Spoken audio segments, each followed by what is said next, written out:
नमस्कार दोस्तों, आज की हमारी कहानी है बहू का मायका।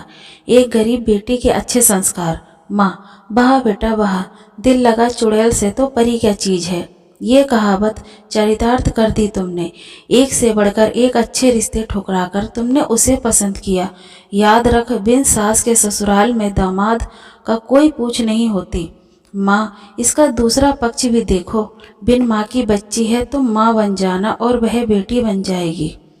मुझे ना पढ़ाओ ये प्रेम का पाठ, तुम्हारी पसंद है तुम ही संभालना, उन्होंने कहा। समीर ने सोचा कि माँ यूं ही गुस्से में कह रही है, साथ रहते हुए नीरू के प्रति स्नेह जरूर उमड़ेगा। पंडित जी ने विवाह की तिथि निकाली और नित्य समय पर सब संपन्न हो गया।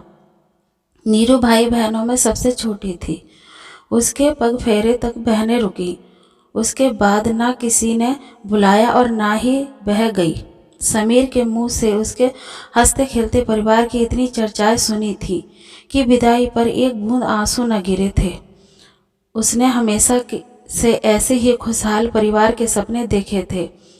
अब वही सपना सच होने जा रहा था। उसे अपना परिवार मिल रहा था। यह सोचकर बेहद प्रसन्न थी। बहुत जल्द आशा के विपरीत परिस्थितियां सामने आ गईं।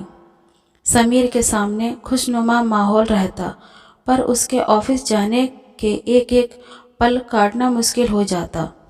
बस काम की बातें होती। सारी दोपहरी अकेले बैठ बिताती।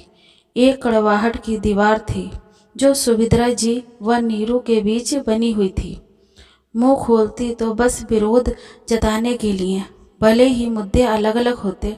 कभी प्रेम विवाद की बुराइयां तो कभी कुकिंग के तरीकों पर उपदेश, तो कभी मायके वालों की बेरुखी पर चर्चा। मतलब साफ था कि इस रिश्ते को उन्होंने मन से स्वीकार न किया था।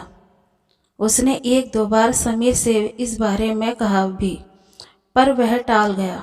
वह भी क्या करता। इस शादी के लिए घरवाले को मनाने में ही उसकी सारी ऊर्जा निकल गई। दिन निकल रहे थे पर दूरियां घटने का नाम नहीं ले रही थी।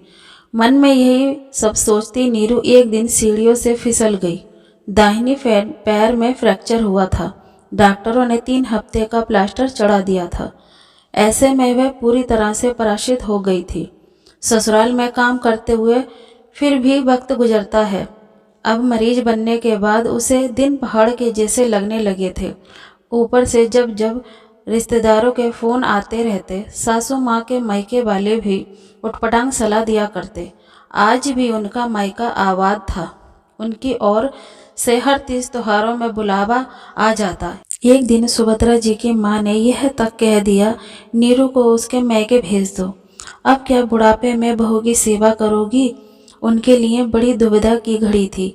एक और जहाँ बहू के आने से गृहस्थी में छुट्टी मिलनी चाहिए थी, वहीं जिम्मेदारियां बढ़ चुकी थीं। उन्होंने फैसला लेना था, अपना मायका या बहू का मायका। बहू की भोली सूरत आंखों में नाच गई। जब आज तक वह अपनी माँ से मिलने के लिए ललत रखती हैं, तो भला नीरू के दिल पर क्या बीत रही होगी। दिल पसीज गया था। वह भी तो एक माँ है। उनकी बहू को माँ चाहिए थी, सास नहीं। आखिरकार उनके अंदर की सास हार कर माँ की ममता जीत गई थी। अपनी माँ को फ़ोन मिलाया और कहा कि ये मेरी बहू का मायका है।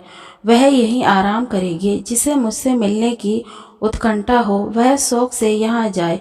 मेरी बहू के मायके में आप सबों का स्वागत है। उनके मुंह से यह सुनकर नीरू की आंखें भर गईं। इसी ममता के लिए वह महीनों से तड़प रही थी।